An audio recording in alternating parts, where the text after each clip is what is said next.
Je crois que le Seigneur veut nous préparer pour que l'Évangile puisse être de nouveau proclamé.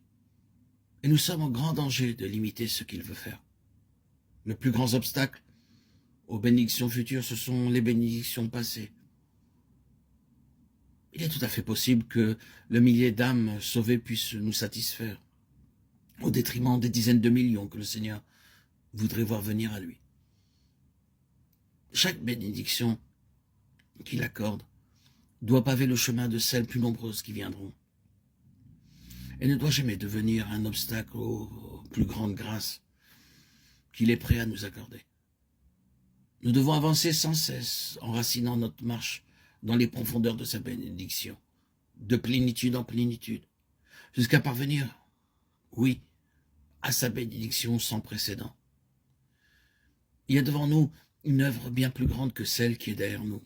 Il n'est pas impossible que la grande salle que nous avons construite pour la proclamation de l'Évangile puisse devenir la limite d'une plus grande expansion. N'y a-t-il pas un grave danger à vouloir circonscrire la bénédiction de Dieu dans sa sphère? Dans le passé, il y a eu une constante augmentation. Cette situation nécessitait une salle avec telle dimension. Mais est-ce que cela doit être notre étalon de mesure pour le futur? Ne nous attendons-nous plus à une grande croissance? Mettons-nous des limites à Dieu?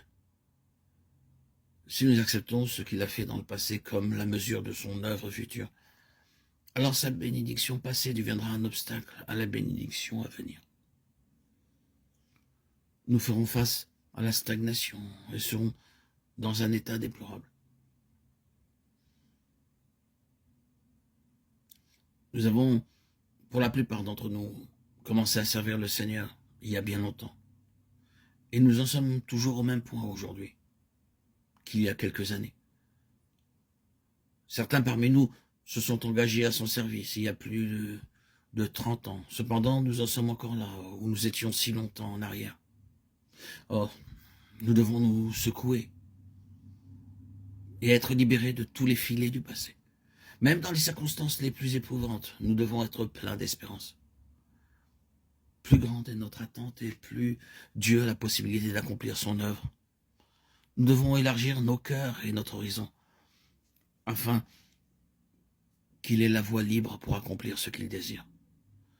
Ne réduisons jamais, par nos limitations naturelles, sa capacité d'œuvrer. 4000 âmes peuvent être satisfaites par quelques pains. Il en est de même aussi pour 5000 âmes.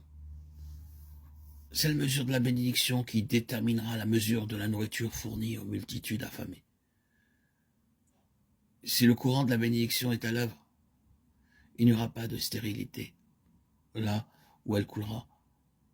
Si dans nos rassemblements, nous nous attendons à sa bénédiction, l'œuvre sera féconde dans les jours à venir, surpassant ainsi toutes nos demandes ou ce que nous pensons.